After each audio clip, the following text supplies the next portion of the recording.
Ever since the founding of the United States, drugs have played an important role in society. American societies felt the benefits as well as drawbacks that different drugs can cause. Many want legalization so that they can enjoy substances while also creating new economics. On the other hand, some want to criminalize to achieve higher moral standards, eliminate addiction, and respond to social trends. Therefore, throughout the United States' history, substance legislation changes due to economic necessity, social movements, and foreign wars. In the very beginning, tobacco served as a lucrative cash crop. The first colonist to grow tobacco in America was John Rolfe. He began planting the crop in 1612, and it instantly became a cornerstone to the American export system. As tobacco was introduced to the European market, it became more and more valuable. This changed the social and economic landscape, as the American economy became more and more dependent on tobacco. Signs such as this one were posted throughout Europe in order to attract workers to work on the demanding tobacco plantations. Between 1740 and 1775, when tobacco was starting to become big, the slave population in America grew from 60,000 to 210,000. During World War II, many large tobacco cigarette companies sent free cigarettes to the American troops overseas so that they would develop addictions upon return home. By this time, tobacco had grown into one of the largest economic forces in America. Because of the vital role that tobacco has always played in American society, the government has allowed it to remain legal and dominant. This depiction demonstrates how important tobacco became in the American market. Hundreds of thousands of slaves were brought over from Africa to help feed the world's need for tobacco and America's need for economic prosperity. Because tobacco was one of the most prominent cash crops in the Americas, the government allowed tobacco to continue to grow on American soil. Even today, when the health risks are known as fact, the government refuses to outlaw tobacco. An estimated 36.5 million adults in the United States currently smoke cigarettes. This huge number brings in a ton of money into the American economy, so there has been no legislation passed to prevent Americans from smoking it. Americans have been drinking ever since people began moving here in the colonial days. Because the society back then was nearly barbaric, there were very few limitations. However, as time progressed, the United States gained independence, industrialization flourished, etc., some began to question the freedom to drink. Many of these new hopes for restriction were pushed and driven by women who had lost husbands to alcoholism or saw their husbands piss away the family income on booze. In addition to disrupted marriages, there were religious revival movements and perfectionist movements in the 1820s and 30s that inspired more aggressive temperance movements. These had impacts on state legislatures, but nothing federal occurred until the Anti-Saloon League gained force in the early 1900s and eventually resulted in a national prohibition of alcohol with the help of a wartime prohibition to save grain for World War I. The article that illegalized alcohol, the 18th Amendment to the Constitution of the United States, reads, "After 1 year from the ratification of this article, the manufacture, sale, or transportation of intoxicating liquors from within, the importation thereof into, or the exportation thereof from the United States, for beverage purposes, is hereby prohibited." Because this was written in 1919, it meant that prohibition of alcohol would be put into place in 1920. This was the first time national legislation regarding alcohol had been flipped, and it was very careful to be thorough in eliminating all aspects like transportation.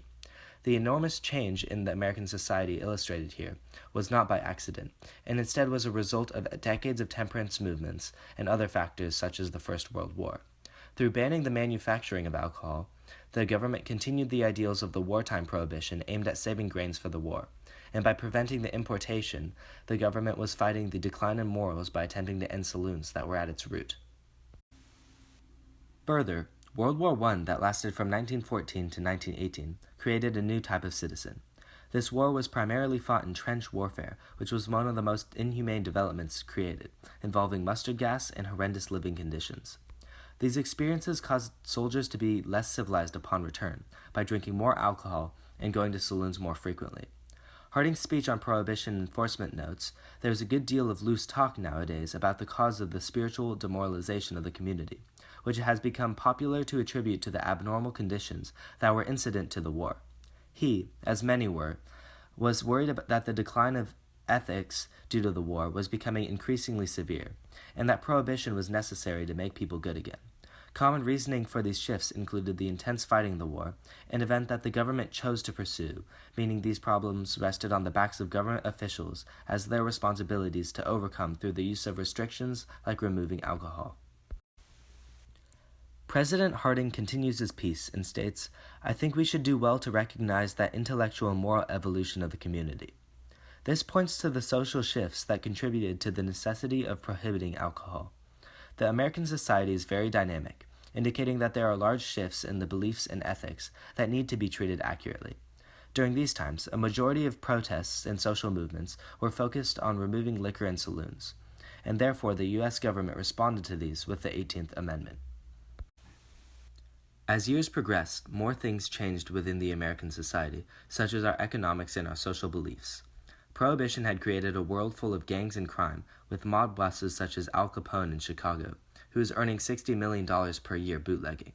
This meant that people were still getting the alcohol, and moral standards were still weak. The morality of Americans may have even declined due to Prohibition, because people were still drinking, but now they are also doing so illegally, making many more people criminals just for going to the speakeasies to drink. Even more significantly, the economic state rapidly declined due to the stock market crash of 1929. This spurred the Great Depression, which created poverty and unemployment throughout the nation. In search of a solution to their troubles, many blamed Prohibition because it took away all of the jobs related to alcohol and funneled the revenue into illegal gangs and bootleggers.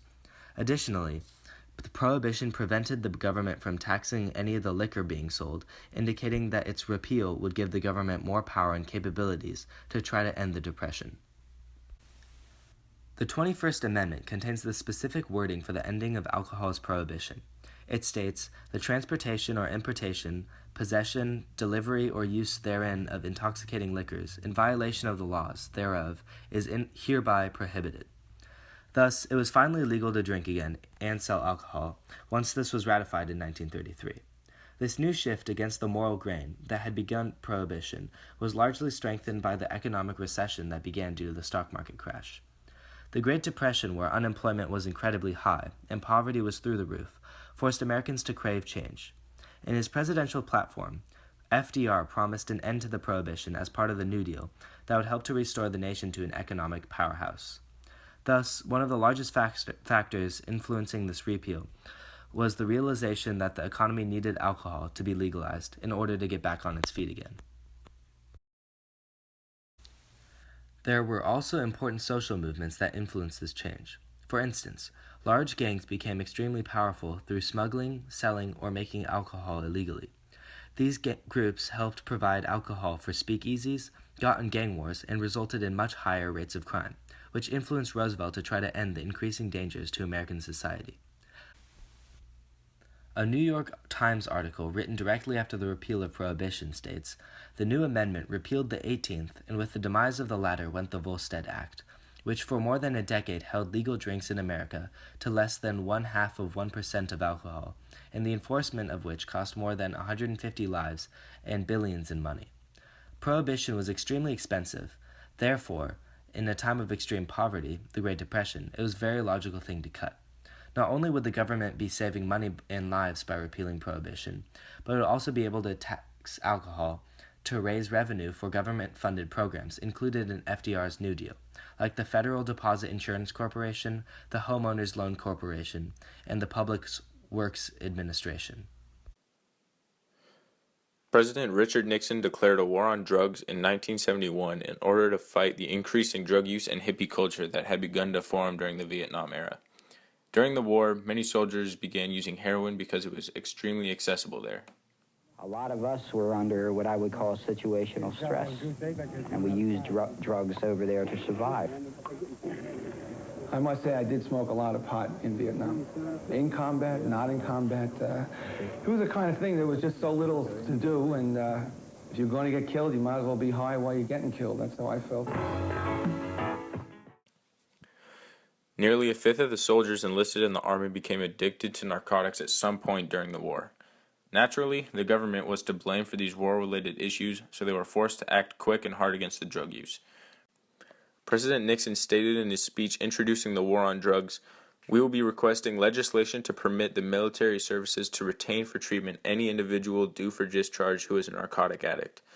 All of our servicemen must be accorded the right to rehabilitation. This response of the government to the narcotic problem was just and designed to help the people that were victims of situations leading to addictions.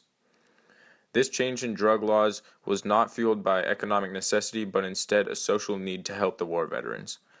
Another change was also occurring surrounding a racial and cultural divide. The rise of anti-war culture and black culture went against the interests of the government at the time. The White House Domestic Affairs Advisor to Richard Nixon said in an interview in 1994, "The Nixon campaign of 1968 and the Nixon White House after that had two enemies, the anti-war left and black people. We knew we couldn't make it illegal to be either against the war or black, but by getting the public to associate the hippies with marijuana and blacks with heroin and then criminalizing both heavily, we could disrupt those communities. We could arrest their leaders, raid their homes, break up their meetings, and vilify them at night after night on the evening news. Did we know that we were lying about the drugs? Of course we did." This claim means that the government was intentionally targeting hippies and blacks with the war on drugs. The government was hoping to ease the citizens' discontent with its actions in several different ways. One was to help the soldiers that were suffering from addiction. One responded to the hippie groups protesting the war by incriminating them for the new Schedule I drug, marijuana. And another was to appeal to lingering racism in white voters after the civil rights movement from the mid-1960s granted African Americans voting rights and ended segregation. While the war was used to help suffering veterans, a changing society and growing counterculture pushed the government to criminalize certain drugs. In 2012, the states of Washington and Colorado legalized the use and distribution of recreational marijuana. Many large factors influenced the voters' decisions, including economic ones. 4 years previously, in 2008, the stock market crashed, resulting in one of the largest recessions in the modern era. This situation is almost identical to the repeal of prohibition 4 years following the stock market crash of 1929. There were also new advanced scientific reasons that convinced people that it was time to legalize weed. Some examples include how marijuana is non-addictive, hasn't resulted in any deaths, and would be monitored by the government to make it safer than what is already being used illegally. The changes in mindsets also followed a series of modern idealism shifts towards liberal beliefs such as the legalization of gay marriage federally in 2015. The scientific and social trends of the modern era, therefore, have greatly influenced Washington, Colorado, and many other states' voters' opinions on legalizing weed. In Document 1, we see an early poll on whether Washington voters would vote yes on Initiative 502. In order to spur more positive responses, the makers of this survey illustrated the main reasons to vote yes, including government regulation, removing legal penalties, and taxing marijuana sales. Surveys like this persuaded many voters indirectly just by presenting all of the advantages whenever possible. Although many of these advantages potentially existed for many years, they became much more desirable once A, the nation's economy crashed, causing people to crave any source of jobs and funding, and B, social media and online outlets allowed the widespread distribution of the information for organizations similar to the ones we saw earlier in history. The success of these forces can be seen in this image depicting the different levels of legality throughout the United States in 2014. Most of these shifts occurred following the 2008 recession, including many of the changes toward legalizing medical marijuana as in New Mexico, Arizona, and Montana. Plus, by publishing this in a magazine, Fox showed the rest of the nation the complete legality in some places like Washington and Colorado, which could easily influence other states' voters. Further, according to the Colorado Department of Revenue, marijuana tax alone brought in over $141 million to the state. By legalizing cannabis, the state of Colorado was able to cash in the money that would have otherwise gone to illegal dealers. This meant the state government could use that money to assist the weak economy in other ways, creating many opportunities to rebuild it after the stock market crash. As different social movements pass by, legislation is altered, but only after specific things happen, like war or economic crashes. Therefore, it's extremely essential that as citizens, we pay attention to the events surrounding us. The direct connection between economic recession and legalization prove the risk Americans face of legalizing damaging substances because of outside factors, not medical ones. This goes the other way, too.